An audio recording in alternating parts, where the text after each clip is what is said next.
साथियों, बाबा साहब कहते हैं कि ब्रिटिश सरकार ने जो कम्युनल अवार्ड घोषित किया उसमें अछूत वर्ग को स्वतंत्र निर्वाचन क्षेत्र का अधिकार दिया।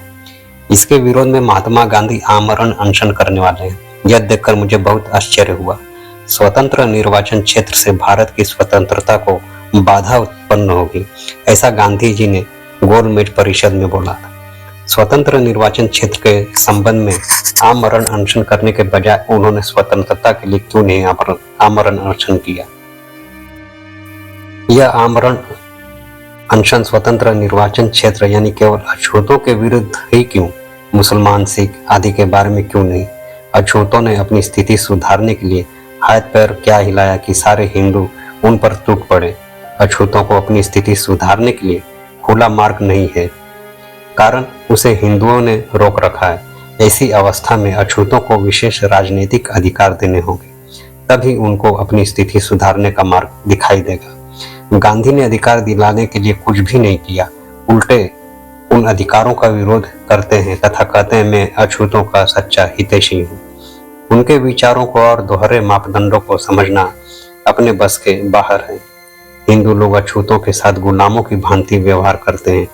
अपने अधिकारों को, अस्पृश्य को कभी भी हिस्सेदार नहीं बनाएंगे। मैंने गोलमेज परिषद में अछूतों को विशेष राजनीतिक अधिकार मिलना चाहिए यह मांग की थी। गांधी जी ने इस मांग का विरोध किया था। अब अस्पृश्यों को कम्युनल अवार्ड अंतर्गत वे राजनीतिक अधिकार प्राप्त हुए हैं, तब गांधी आमरण अनशन कर उन अधिकारों का विरोध कर रहे हैं। उनका यह काम अछूतों के हितों में बाधक है। महात्मा गांधी ने लंदन में मेरे समक्ष एक योजना रखी थी। उस समय मैंने उनकी योजना को नहीं माना। कारण यह कि महात्मा गांधी या कांग्रेस अमर नहीं है, जिससे कि ये भविष्य में अछूतों के राजनीतिक अधिकारों की रक्षा कर पाएंगे। अतः मैं गांधी पर विश्वास रखकर मेरे समाज के जीवन मरण का प्रश्न उन पर सौंप नहीं सकता हूँ। वजह यह कि भारत में आज तक बहुत महात्मा हुए, परंतु उन्होंने अछूतों की स्थिति में रंच मात्र सुधार नहीं किया। मेरे लोग हजारों वर्षों से अछूत थे और आज भी हैं। हिंदू समाज में कुछ सुधारक हैं, किंतु सवर्ण हिंदुओं की ओर से इन पर थोड़ा भी दबाव पड़ा कि ये सुधारक अपने विचारों तथा सिद्धांतों को पैरे तले कुचलकर सवर्ण हिंदुओं के पीछे लग्गू हो जाते हैं। महाड़ तथा नासिक सत्याग्रह में हमें इसका कटु अनुभव आया है।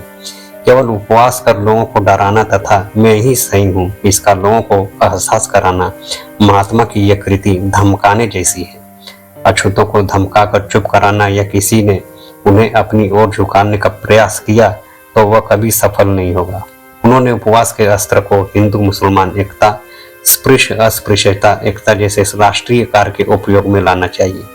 इसका उपयोग वे अछूतों के राजनीतिक अधिकारों के विरुद्ध नहीं करेंगे, मैं ऐसी आशा करता हूँ। साथियों, अछूतों को हिंदू समाज से अलग करने की हमारी इच्छा नहीं। हिंदुओं को मालिकगिरी से वे छूटे, यही हमारी इच्छा है। कम्युनल अवार्ड रोजाना से ज्यादा लाभकारी योजना उन्होंने अछूतों के लिए सुझाया है, तब फिर उस पर विचार विनिमय किया जा सकता है। साथियों, वहीं बाबा साहब ने कहा मैं अछूतों का राजनीतिक भविष्य हिंदुओं के स्वाधीन करूं। यदि ऐसा गांधी जी के अनशन का ध्येय होगा तो मैं इसका डटकर विरोध करूंगा। मैं अपने लोगों के साथ कभी विश्वासघात नहीं कर सकता हूँ।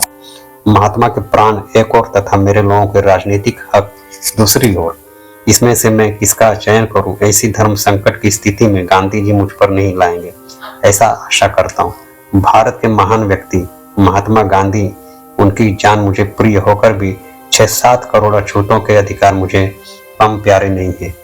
उनका रक्षण मुझे प्रथम करना होगा। उनकी रक्षा करने के प्रयास में आपने सबने मिलकर मुझे यदि रास्ते के खंभे पर फांसी भी दे दी तो मुझे इसकी परवाह नहीं है। अछूतों का मुख्य प्रश्न मुख्य प्रधान के निर्णय से हल हुआ है। वह आपको या गांधी जी को मंजूर नहीं होगा, तब आपको क्या चाहिए यह सर्वप्रथम गांधी ने बताना चाहिए। उस पर विचार कर उसमें अछूतों का हित कहाँ तथा सुरक्षित है यह देखने के पश्चात ही मैं आपको जवाब दूंगा। ये कांग्रेस वाले मेरा राजनीतिक जीवन नष्ट करने के लिए कितने प्रयत्न कर रहे हैं। मुझे खत्म करने पर फिर ये लोग तुम्हारे नेता होंगे, फिर मेरे समाज का क्या होगा। ऐसे रोकर क्या होगा। अपने वंशज योद्धा थे, हम लड़ते लड़ते मरेंगे, परंतु लड़ाई से पीछे नहीं हटेंगे। चलो कल से मुंबई में तथा गांव में जाकर अपने लोगों को यह परिस्थितियां समझाओ तथा कांग्रेस वालों के दांव को परास्त करो। तो साथियों, बाबा साहेब के विचारों को आज आगे ले जाने की जरूरत है। कारवां रुकना नहीं चाहिए। जय भीम, जय भारत, जय संविधान।